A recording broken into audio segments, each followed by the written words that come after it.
Durante el primer milenio antes de Cristo, Europa estuvo dominada por una cultura excepcional que dejó sus huellas desde las islas británicas hasta las altas llanuras de Anatolia. Se trata de los celtas.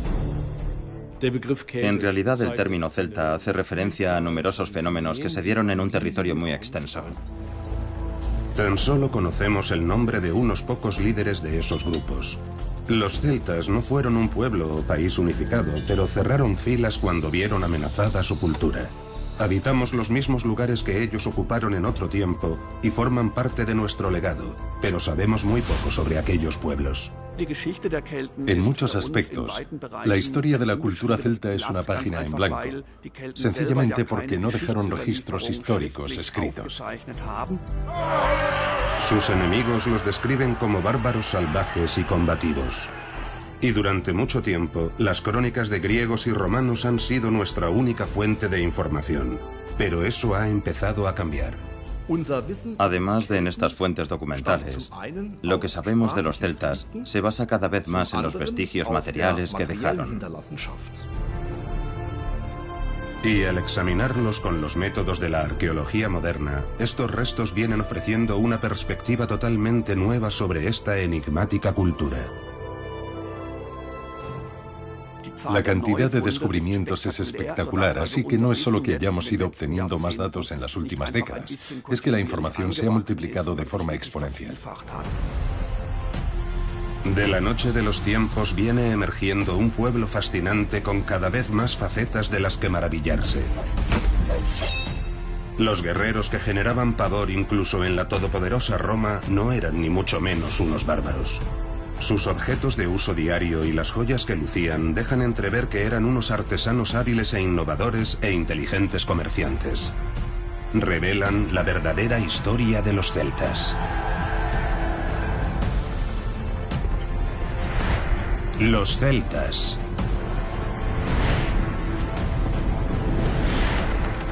A las puertas de Roma.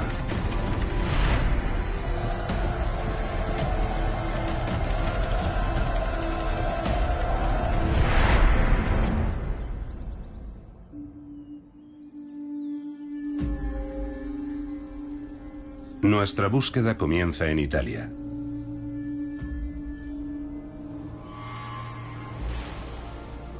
En el nordeste de Lombardía, la Val Camonica se extiende a lo largo de 70 kilómetros.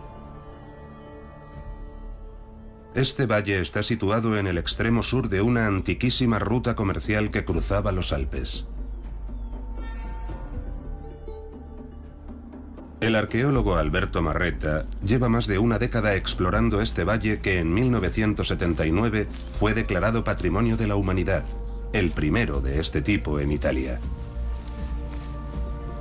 Y es que la Val Camonica alberga un tesoro único.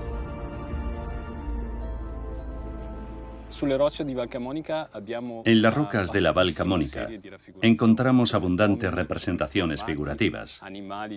Hombres, especialmente guerreros, animales de diferentes especies, artefactos, herramientas, armas y símbolos, entre otras cosas. Todas ellas vestigios de la visión interior de las personas que vivieron aquí durante miles de años. Los primeros descubrimientos salieron a la luz en 1909. Desde entonces se han hallado varios cientos de miles de estos petroglifos. La finalidad de estas imágenes era plasmar para la posteridad acontecimientos de la vida cotidiana. El nacimiento de un niño, la muerte de una persona, un casamiento, acontecimientos que cambian el equilibrio del mundo. Las rocas no cambian nunca. Al preservar estos momentos, transmiten una sensación de estabilidad y seguridad que no existía en el día a día. Desde que el ser humano cruzara los Alpes, el valle formó parte de su ruta. Como resultado, sus habitantes establecieron contacto con pueblos foráneos que llegaban con intención de cruzarlo en son de paz o para invadirlo. Encuentros que también quedaron grabados en piedra para la posteridad. Este archivo único de 12.000 años de antigüedad podría contener también las primeras representaciones visuales de guerreros celtas. Durante mucho tiempo, los Alpes constituyeron una barrera natural entre los pueblos del norte de Europa y los de la península itálica. Había contactos esporádicos a través de comerciantes, pero según parece, se trataba de hechos aislados. Sin embargo, en el siglo V a.C., las cosas empezaron a cambiar, cuando grandes formaciones de celtas se dispusieron a cruzar los Alpes. Desconocemos el motivo exacto por el que los celtas comenzaron a migrar, ya que no disponemos de registros escritos. Normalmente eran hambrunas o una serie de cosechas malogradas, lo que llevaba a los pueblos a buscar nuevas tierras en las que morar. Así que puede que los primeros celtas que llegaron al norte de Italia fueran migrantes económicos o refugiados climáticos en busca de una vida mejor al sur de los Alpes. Tal y como relatan escritores de la antigüedad, es posible que hubieran oído hablar del benigno clima mediterráneo. Sea cual fuera el motivo que les llevó a abandonar su antiguo hogar, los celtas parecían decididos a ocupar nuevos territorios. Alrededor del año 390 a.C., un gran ejército celta partió hacia el sur. Lo lideraba un hombre llamado Breno, o al menos eso afirma el historiador romano Tito Livio, quien describiría estos acontecimientos más de 3 siglos después. Aunque, lógicamente, las crónicas de Livio sobre el período inicial de Roma hay que cogerlas con pinzas.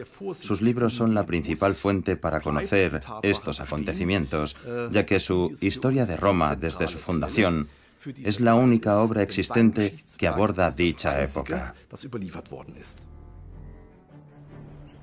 En el año 387 a.C., los celtas sitiaron la ciudad etrusca de Clusium. La actual localidad toscana de Chiusi no muestra signos de haber albergado una confrontación con consecuencias que cambiarían el curso de la historia. En busca de ayuda contra los feroces guerreros, los habitantes de Clusium recurrieron a la potencia emergente de la región, Roma. La ciudad a orillas del Tíber todavía distaba mucho de ser el centro del imperio que un día abarcaría todo el mundo mediterráneo. Tampoco era todavía una metrópoli muy poblada. A principios del siglo IV a.C., Roma era tan solo una pequeña ciudad-estado, pero con ambiciones. El Senado romano no parecía demasiado preocupado por las noticias de los incidentes que tenían lugar en el norte. Sus miembros no creían que esos bárbaros fueran una fuerza a la que tomar en serio. No obstante, enviaron a una delegación.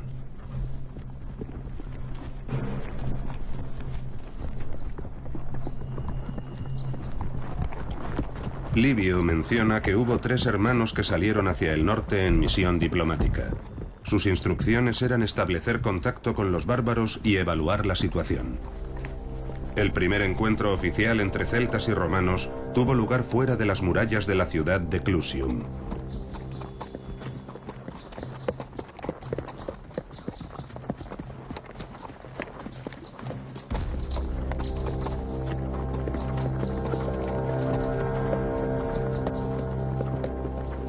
El propio Breno recibió a los emisarios. Había tensión en el ambiente.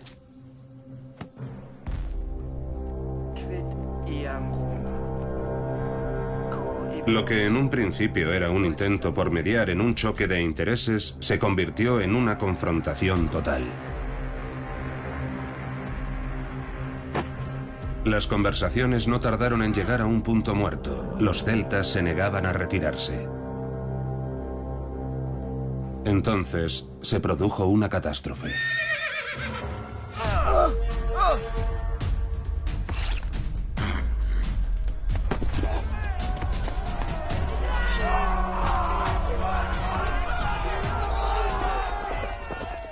Matar a un miembro de la parte contraria en una delicada misión diplomática no era una falta leve, sino hasta para los propios romanos una grave infracción.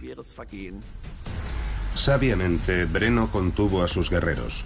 Incluso Livio admitió que el comportamiento de los bárbaros fue más propio de estadistas que el de los supuestamente civilizados romanos. El problema era que el Senado no había declarado la guerra a los celtas con arreglo a las leyes vigentes, por lo que el asesinato del celta había sido un sacrilegio, un acto contrario a la costumbre que tendría consecuencias catastróficas. Sin embargo, por el momento los romanos se sentían seguros. No eran conscientes de la ira que habían desatado sus emisarios contra la ciudad. Los celtas habían jurado venganza y se desquitarían de forma implacable con toda Roma. Así describe Livio su marcha hacia el sur. Al ruido de su tumulto mientras se desplazaban, las atemorizadas ciudades se apresuraron a tomar las armas. Dondequiera que iban daban a entender con grandes voces que se dirigían a Roma. Alarmado por las noticias de la proximidad de los celtas, el Senado reunió un ejército.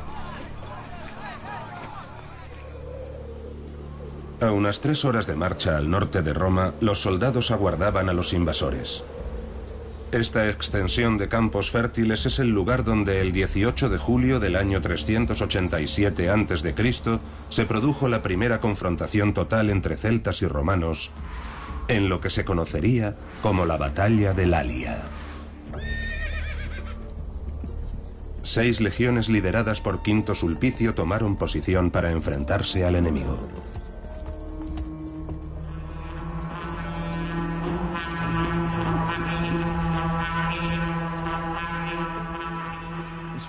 Por lo que sabemos, este campo situado junto a una autopista a unos 18 kilómetros al norte de Roma es donde tuvo lugar la batalla de Lalia.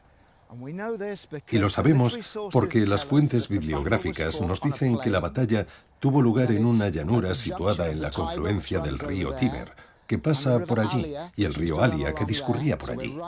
De modo que nos encontramos en esa confluencia, en una llanura con una elevación a lo lejos.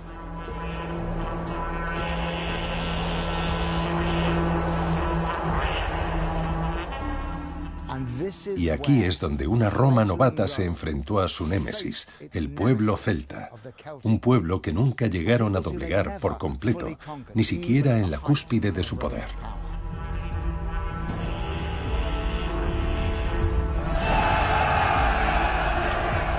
En la historiografía romana no se menciona el número de guerreros celtas presentes ese día. Y es que lo que más sorprendió a los romanos fue la destreza de sus enemigos en combate y su sofisticado armamento. Para alcanzar a ver qué hacía que las armas de los celtas fueran tan especiales, debemos desplazarnos al norte de Francia.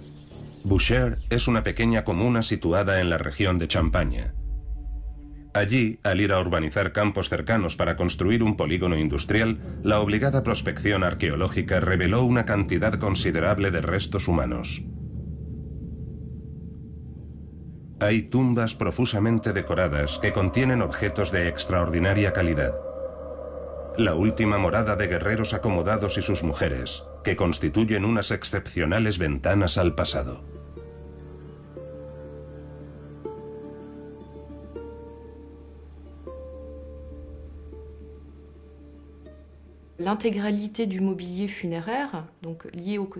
Los inventarios, los objetos funerarios y las armas nos permiten deducir el estatus social de los fallecidos. En cierto sentido, son los documentos de identidad de las personas que están enterradas allí. Estos objetos pertenecieron a la élite de la época, esto es, en torno al año 300 a.C. Son los pequeños detalles, como el cierre de este collar, los que hablan de la destreza de los artesanos celtas.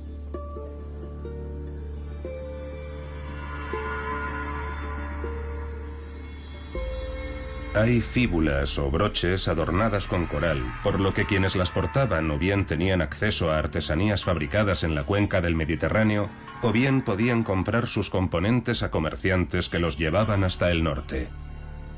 Los arqueólogos quedaron especialmente impresionados con las ofrendas a un guerrero, 2 espadas con sus respectivas vainas, decoradas como armas ceremoniales.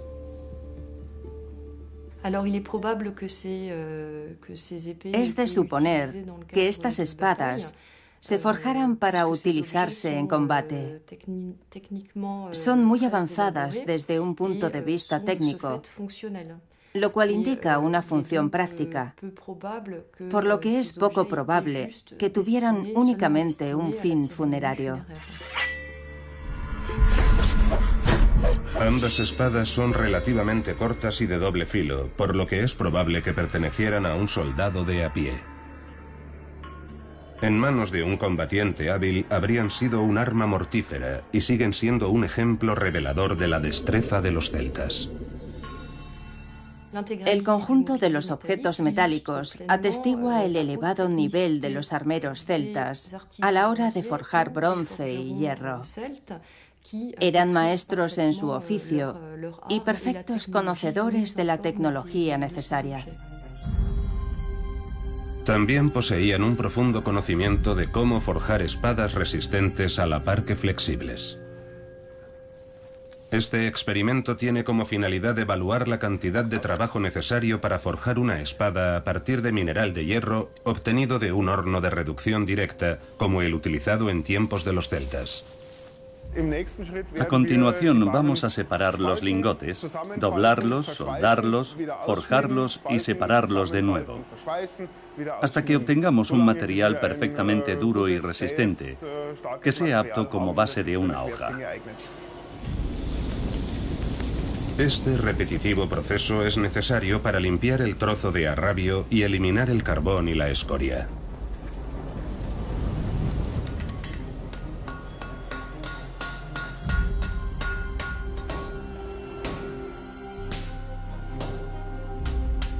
Cuanto más se calienta y dobla el hierro, más puro y sólido se vuelve.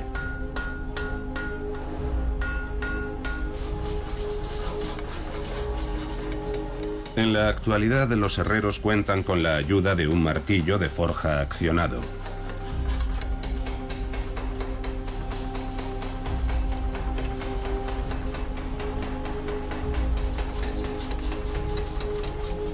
Producir de este modo una espada sencilla como las utilizadas en combates de exhibición lleva entre 8 y 10 horas. Una espada ceremonial cuidadosamente elaborada y decorada llevará muchísimo más tiempo. La temible reputación de los celtas como guerreros excelsos se debió en buena parte a estas espadas de hierro, cuya producción en masa garantizó el dominio celta de Europa durante siglos. En las márgenes del Alia, estos hombres le sacarían el máximo partido a sus armas. Se trataba de guerreros curtidos en 1000 batallas, cuya vida fue una sucesión de guerras y confrontaciones bélicas. A su lado, sus contrincantes romanos parecían poco más que aficionados. Por entonces, las legiones no eran de ningún modo un ejército profesional permanente. El ejército romano de la época era básicamente una milicia de campesinos que volvían a sus campos una vez finalizada cada campaña. Un enfrentamiento con los celtas y sus bravatas, su caballería arremolinada y su fluido estilo de lucha era un enorme choque de culturas militares. Y los romanos no sabían cómo responder a esto. Para evitar que los flanquearan los celtas superiores en número, el comandante romano desplegó sus tropas en una larga línea, uno de sus numerosos errores tácticos de aquel día. En esa elevación, los romanos estacionaron otra fuerza, creo que su caballería, lista para lanzar una contraofensiva. Pero Breno no permitió que sus hombres se lanzaran precipitadamente contra la falange, como habrían hecho si hubiesen sido desorganizados y poco disciplinados, sino que coordinó a sus hombres y los llevó en una gran carga hasta lo alto de la colina, donde aplastaron y ahuyentaron a los romanos. Los celtas atacaron el flanco derecho de los romanos, donde su comandante había tenido la imprudencia de concentrar al grueso de soldados jóvenes e inexpertos, que fueron superados en muy poco tiempo.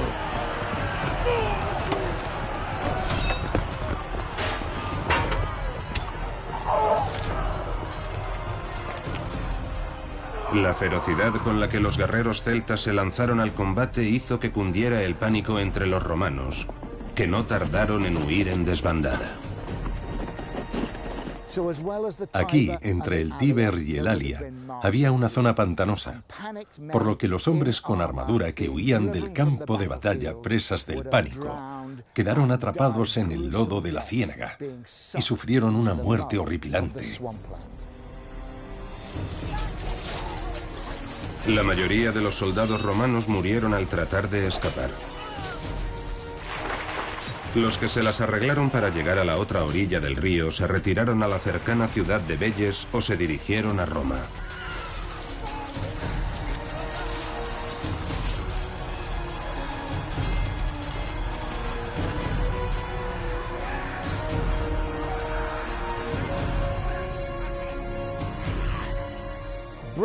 Breno llevó a una confederación de tribus hasta el norte de Italia. Hoy vemos lo extremadamente difícil que resulta mantener alianzas. Requiere un diálogo complejo. Es probable que existiesen muchas diferencias lingüísticas entre las diferentes tribus y regiones de pueblos celtas, lo que demuestra que contaban con avanzadas habilidades organizativas. Habilidades de las que carecían los romanos en aquella época. Por contra, los celtas tenían una larga tradición de actividades casi corporativas. Encontramos prueba de ello en los Alpes austriacos.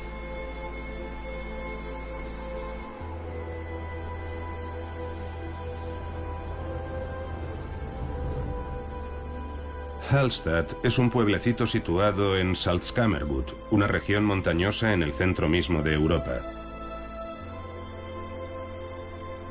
Hasta finales del siglo XIX, este idílico lugar, ubicado en la orilla oeste del lago homónimo y rodeado de abruptas laderas de montañas, solo era accesible en barco o siguiendo tortuosos caminos de herradura.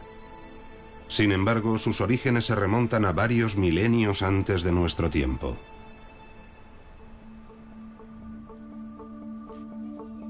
Hans Reschreiter se dirige a su lugar de trabajo a más de 800 metros por encima del pueblo. Desde 2001, este arqueólogo del Museo de Historia Natural de Viena es responsable de la excavación y exploración de las minas prehistóricas situadas sobre Hallstatt. Aquí el hombre lleva más de 7000 años cavando en busca del oro blanco de las montañas, la sal. En su interior, la mina alberga un fascinante laberinto de túneles, pozos y cavernas.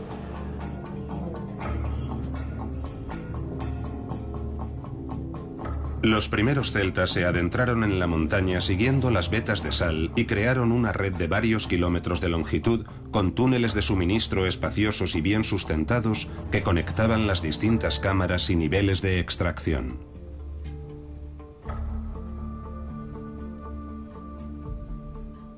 Hemos encontrado cámaras de extracción que datan de principios de la Edad de Hierro y son de unas dimensiones gigantescas, de hasta 200 metros de longitud, en ocasiones con 20 metros de alto y 15 de ancho, capaces de alojar un edificio de 8 plantas. Cavar 1 metro en la montaña requería un mes de arduo trabajo. Las herramientas de los primeros mineros eran primitivas, pero eficaces. La tecnología de la Edad de Hierro era bastante sencilla. Se utilizaban fundamentalmente 2 herramientas. Un hombre sujetaba un pico que otro golpeaba con un mazo. De este modo, producían estas ranuras con forma de corazón en torno a un bloque de sal que posteriormente separaban. Suponemos que estas losas de sal con forma de corazón eran una especie de sello característico de la mina, de modo que en cualquier mercado de los Alpes orientales la gente reconocía al instante que esta sal con forma de corazón procedía de Hallstatt. Imagino que esta forma se debía a otro motivo más técnico. Creemos que estas losas de sal se soltaban más fácilmente de los techos y paredes. Una losa como esta, de 1,5 metros de diámetro y 15 centímetros de grosor, podía llegar a pesar más de 120 kilos. La mina no solo permite al arqueólogo sacar conclusiones sobre los aspectos técnicos del trabajo bajo tierra, sino también sobre los hombres que trabajaron aquí, ya que la sal, al deshidratarla, conserva la materia orgánica en perfecto estado. Todo lo que vemos aquí está muy bien conservado por la sal. Esto, por ejemplo, es un excremento humano que alguien dejó aquí hace 2500 años. Podemos identificar vainas de alubias, semillas de mijo y cáscaras de cebada. Estos excrementos están tan bien conservados que incluso empiezan a oler cuando se humedecen. Este lugar alcanzó su apogeo entre los años 800 y 400 a.C. Las personas que explotaron esta mina eran de todo menos pobres, como demuestran sus objetos funerarios.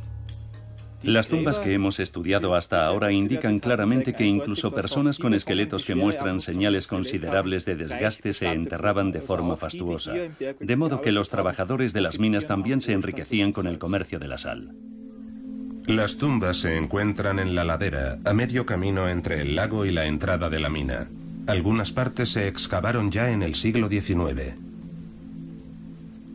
Este cementerio es único, está enclavado entre las rocas, lo que lo convierte en la necrópolis de la Edad de Hierro con más pendiente de toda Europa. Luego está el inventario de las tumbas. Esta es la última morada de varios miles de mineros, mujeres y niños incluidos. Con una simple extrapolación se calcula que habría unas 6.000 tumbas en total. Los restos humanos narran una historia increíblemente detallada sobre la vida y el trabajo en las minas de sal. Podemos afirmar sin ninguna duda que los hombres desempeñaban tareas distintas a las de las mujeres. También resulta obvio que incluso un gran número de niños pequeños participaban en el proceso de extracción de la sal. El análisis de los esqueletos ha revelado que las mujeres llevaban cargas pesadas sobre un hombro, mientras que los hombres utilizaban toda la zona de los hombros, por ejemplo, al dar golpes con el mazo. Y hay más observaciones asombrosas. Mientras que las tumbas más antiguas estaban adornadas con objetos de bronce, las más recientes revelan una preferencia por un nuevo material, el hierro. Al principio resultaría atractivo simplemente por la novedad, ya que en la práctica el uso de hierro no ofrecía ninguna ventaja técnica. Dado que el cementerio estaba en constante uso, los arqueólogos pueden reconstruir la evolución histórica del lugar. El hierro, que en un principio era poco más que un metal decorativo, se convirtió en el material que definiría el periodo. Las ofrendas que encontramos en las tumbas son tan características, tan reveladoras, que decidieron ponerle el nombre de este lugar a toda una época de la cultura europea. La cultura de Hallstatt no solo marca la transición de la Edad de Bronce a la Edad de Hierro, sino que también es un punto de inflexión en la historia del comercio. Los ríos eran las autopistas del mundo antiguo. Por las vías fluviales y a lo largo de sus orillas, los productos llegaban a lugares lejanos. El hierro, como material dominante, permitió y de hecho obligó al ser humano a explotar nuevas regiones. La red de rutas de larga distancia utilizada por los celtas fue excepcional. Muchas vías actuales siguen sus líneas. Existen abundantes pruebas de que el comercio celta llegó a extenderse hasta el otro lado del Canal de la Mancha. Se han descubierto rastros de puestos comerciales a lo largo de la costa atlántica francesa. En ellos, cobre y estaño de las islas británicas se trocaban por artículos de todo el continente. Una nueva clase alta emergía en el centro de Europa, acomodada en magníficas residencias en torno a las que se asentaban artesanos y comerciantes en busca de protección. Por ejemplo, en el monte Ipf, situado en los Alpes suavos en el suroeste de Alemania. Estas residencias, bien defendidas y estratégicamente situadas, controlaban el comercio de larga distancia. La importancia de estos primeros centros celtas la ejemplifica un emplazamiento que domina el Danubio unos 150 kilómetros al sur, el Hoineburg. Aunque hay indicios de asentamientos que se remontan al segundo milenio antes de Cristo, la residencia no comenzó a prosperar hasta la era de la cultura Hallstatt. Si hubiese llegado aquí alguien de otra región en la que no se conociera este tipo de complejo, sin duda habría quedado impresionado. En cierto modo, como cuando alguien ve por primera vez los rascacielos de Manhattan. Esta era una arquitectura del poder, completamente desconocida para personas que habitaran en asentamientos muy primitivos. Y esa era exactamente su finalidad: impresionar. Los cercamientos defensivos del Heuneburg no tienen parangón al norte de los Alpes. Diseñados a partir de patrones mediterráneos, la distribución revela los avanzados vínculos existentes entre los celtas y el mundo mediterráneo. En tiempos de paz hacía las veces de centro comercial. Si la guerra era inminente, podía dar cobijo a hasta 5.000 personas. No debemos imaginar el mundo celta como una sola unidad o un solo pueblo. Había varias tribus y diferentes grupos territoriales. El Heuneburg era el centro de uno de esos grupos, y cabe suponer que en ocasiones existiera entre ellos cierta hostilidad. No generalmente, pero sin duda, la guerra, el conflicto y la competencia eran elementos cotidianos del estilo de vida celta. Hoy en día, una parte considerable de las riquezas de los habitantes del Heuneburg está depositada en el Museo Estatal de Württemberg, en Stuttgart. Objetos como estos despertaban por entonces la codicia de otras tribus celtas. El ámbar del mar Báltico, los corales del Mediterráneo y los jarrones griegos revelan un centro comercial de alcance internacional, pero también un intercambio de ideas y un estilo de vida que podía hacer uso de cadenas de suministro transregionales. Aquí tenemos un jarrón, un objeto curvo hecho en un torno de alfarero. Es el primer ejemplo de cerámica producida de ese modo en la Europa central. Es una técnica novedosa en el Heuneburg y en el conjunto del período celta. Luego, dos objetos muy personales. Un fragmento de un pequeño espejo de mano redondeado. Es un objeto refinado, de higiene y cuidado personal. Y estos son huesos de cerdo. Hace poco que hemos analizado sus isótopos, que nos han indicado el origen de estos animales. Procedían del sur de la Selva Negra, que está a bastante distancia. Obviamente se arrearon hasta el Heuneburg para matarlos allí. Entre los años 800 y 500 a.C., la cultura y la influencia de esta élite celta tan segura de sí misma se extendieron cada vez más a lo largo de las rutas comerciales de la Europa central. Sin embargo, lo que había empezado de forma pacífica terminó con el enfrentamiento entre los ejércitos celtas y romanos junto al río Alia en el año 387 a.C.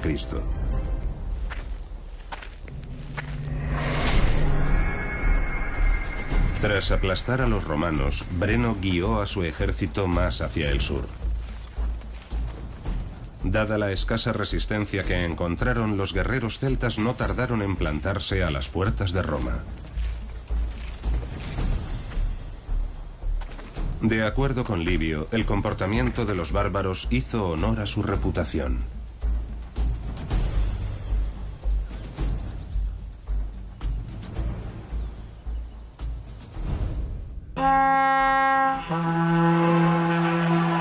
Livio habla de sus alaridos junto a las murallas de la ciudad y de espeluznantes sonidos disonantes que aterrorizan a sus habitantes. Se trataba del carnix, un instrumento que los celtas utilizaban como señal de combate, pero sin duda también como elemento de guerra psicológica, similar a las gaitas de la tradición militar escocesa y a la antigua música genízara del ejército otomano, de la que adoptamos el chinesco que utilizamos en nuestras bandas de marcha. Los celtas muestran la misma habilidad con los sonidos de la guerra que con las armas convencionales.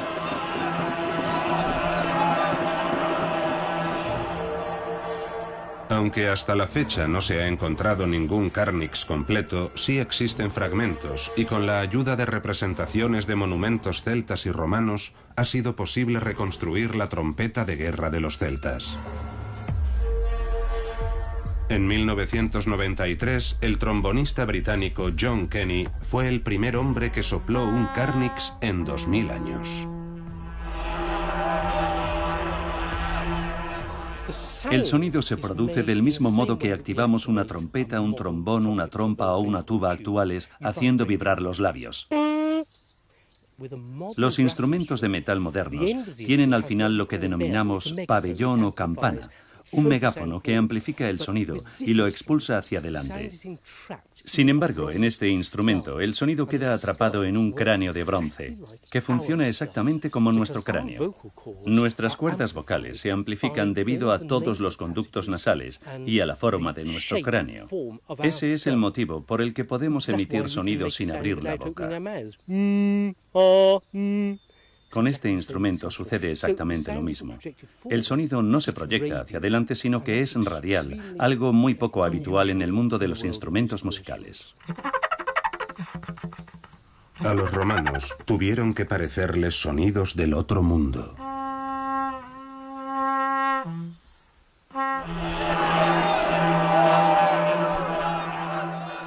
En aquella época, el mundo era un lugar mucho más silencioso. Hemos de recordar que el sonido más fuerte que oiría un humano sería un trueno, el romper de las olas contra las rocas o el griterío de un grupo numeroso. El sonido de estos instrumentos podía acallar al de los humanos y ser tan fuerte como el de un trueno o como el del mar. Además, si se tocan en vertical, miden más de 3,5 metros y tienen cabeza. De modo que si ves a 12 de estos saliendo de la neblina matutina gritando como locos, es bastante probable que creas que te está atacando una raza de gigantes.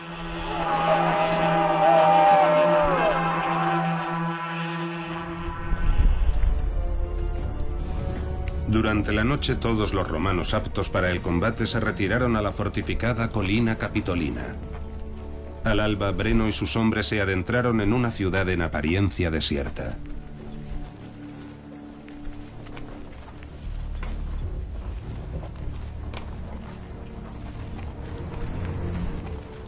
El líder celta sospechó que se trataba de una trampa.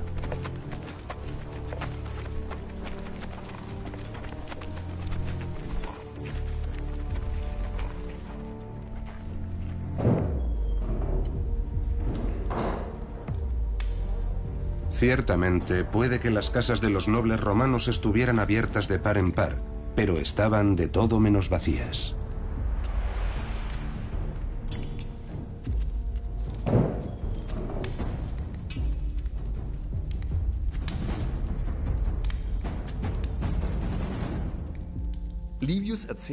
Livio relata una historia que probablemente dice más de la imagen que tenían de sí mismos los romanos que de lo que pasó realmente. Según Livio, los ancianos de la aristocracia romana se fueron a su casa, se pusieron sus togas de senadores y se sentaron en sus sitiales, haciendo gala de una dignidad casi majestuosa, mientras aguardaban estoicamente a la entrada de los bárbaros celtas.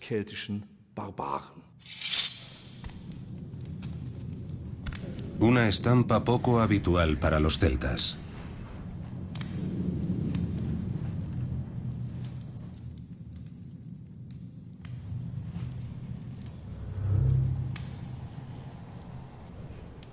Y una vez más, según narra Livio, un romano no pudo contenerse.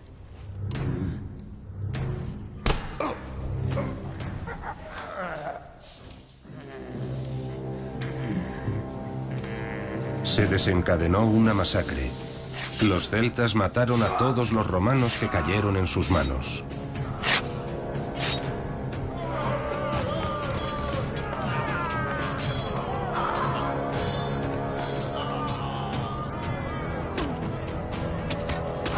Saquearon las casas y les prendieron fuego.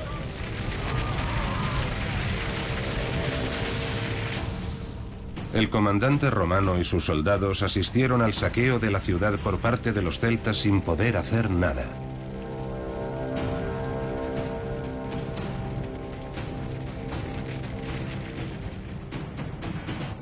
A ojos de los romanos eran bárbaros. Sin embargo, hoy sabemos que las tribus celtas formaban parte de una cultura muy desarrollada.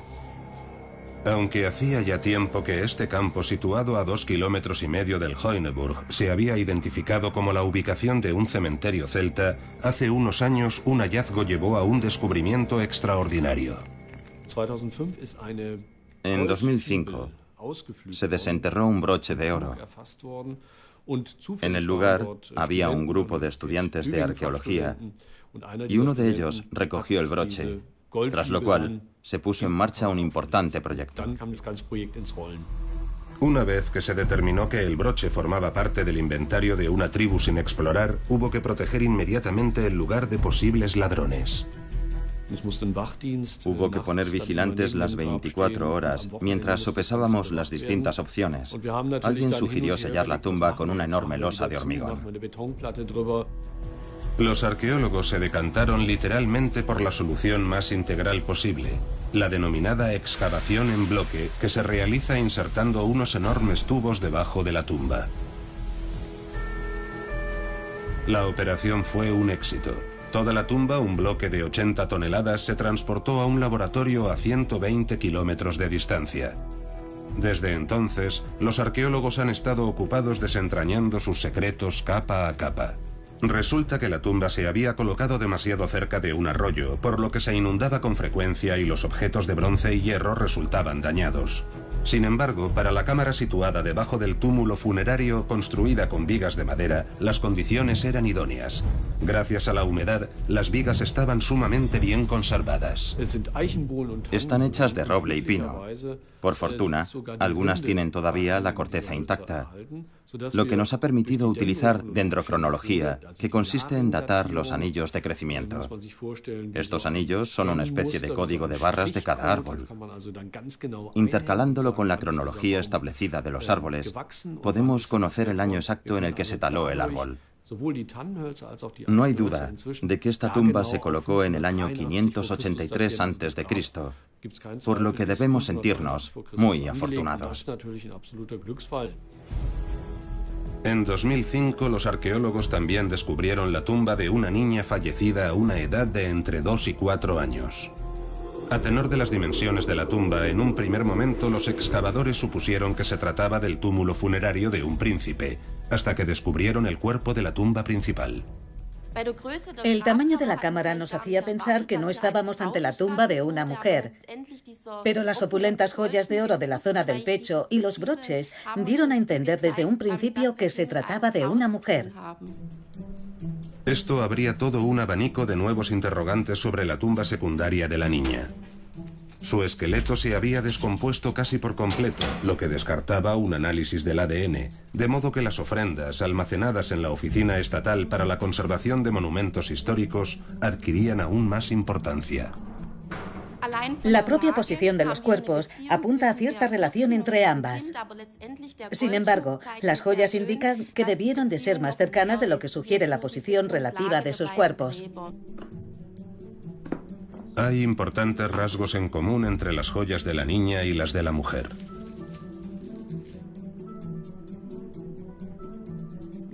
Vemos patrones idénticos de puntos y rayas en la decoración.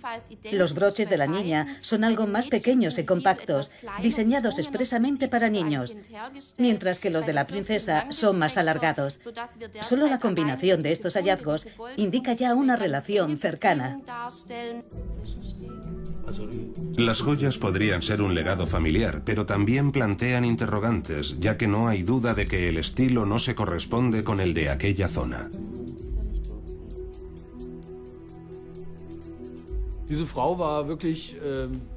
Esta mujer seguía las tendencias de moda. Llevaba adornos típicos de Italia en aquella época y que son poco comunes en nuestra región.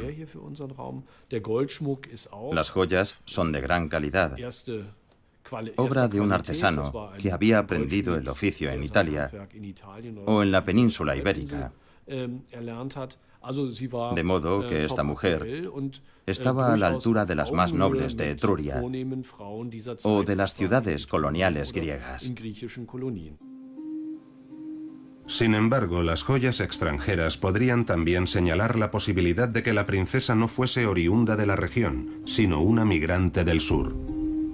¿Proporcionará una respuesta a un examen de sus restos? Debido a su mal estado de conservación, los arqueólogos los envolvieron en escayola tras recuperarlos. Los alimentos que consumimos constan de una amplia variedad de elementos químicos, entre ellos estroncio, que se acumula en el esmalte de los dientes. En función de la procedencia geográfica de una persona, el estroncio mostrará diferentes componentes de isótopos. Analizándolos, los investigadores pueden determinar el lugar en el que nació y vivió una persona.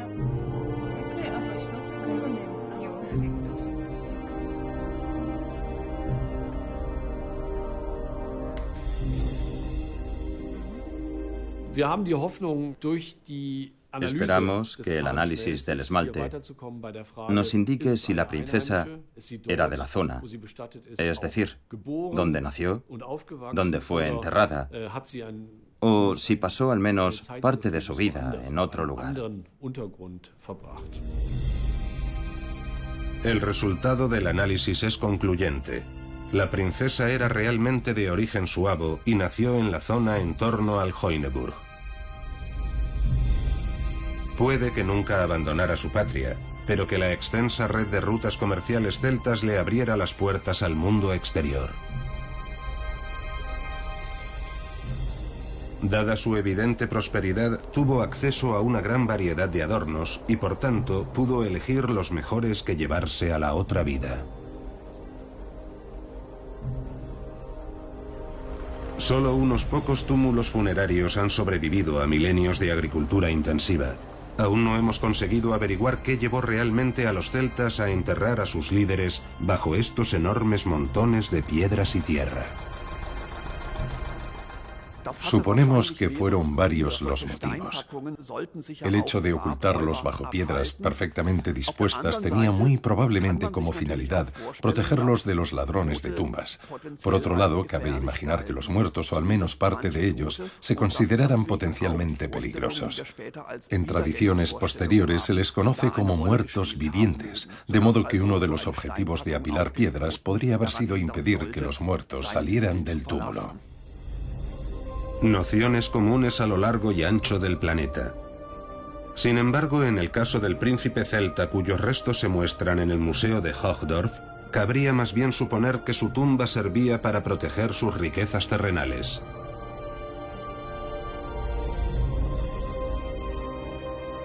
El hecho de que los celtas apenas hayan dejado fuentes escritas supone un inconveniente constante para la arqueóloga Simone Stork a la hora de formar una visión de la vida, la cultura y las creencias religiosas de las tribus que dominaron la historia europea durante el primer milenio antes de Cristo. Sin duda, su orgullo estaba a la altura de su riqueza.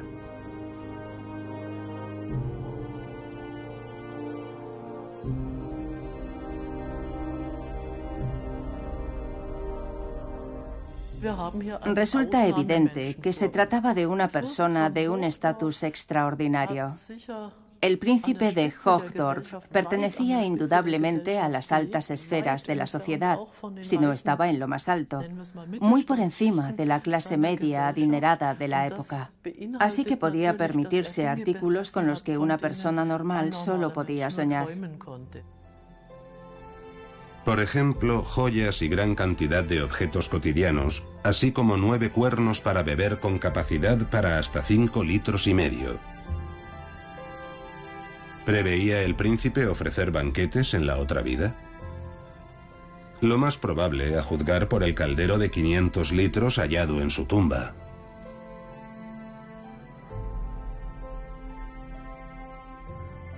En su momento, se habría utilizado para llenarlo de hidromiel.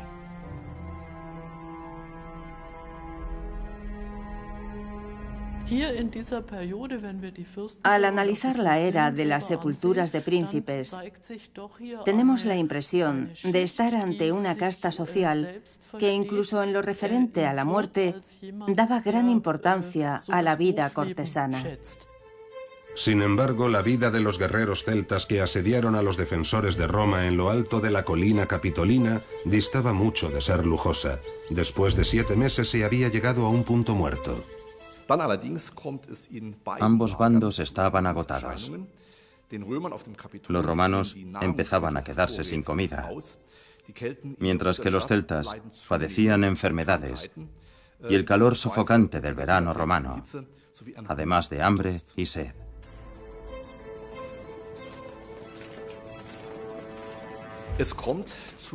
Al final, ambos bandos alcanzaron un acuerdo. Los celtas aceptaron abandonar la ciudad si los romanos les entregaban unos 325 kilos de oro.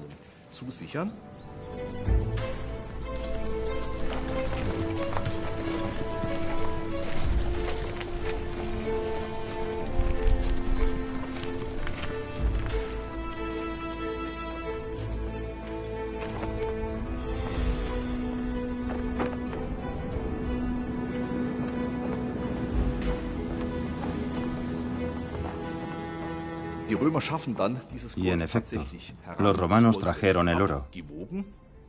Sin embargo, cuando colocaron las monedas en la balanza, los celtas engañaron a su enemigo utilizando sus propias pesas de mayor peso.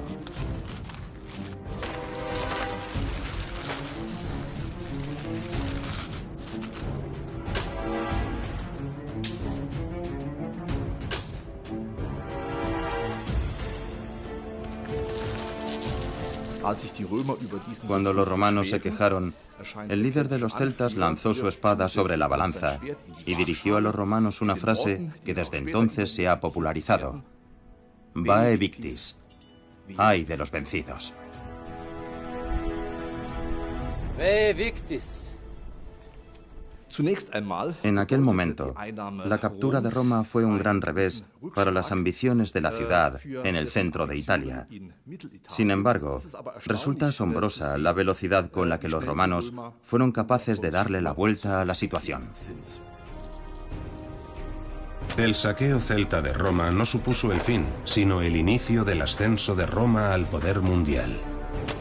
3 siglos más tarde, los romanos habían perfeccionado sus técnicas y tácticas militares hasta tal punto que los otrora temibles celtas no tenían apenas ninguna posibilidad ante ellos. En el año 57 a.C., el comandante más famoso de Roma se disponía a invadir la Galia. Cayo Julio César.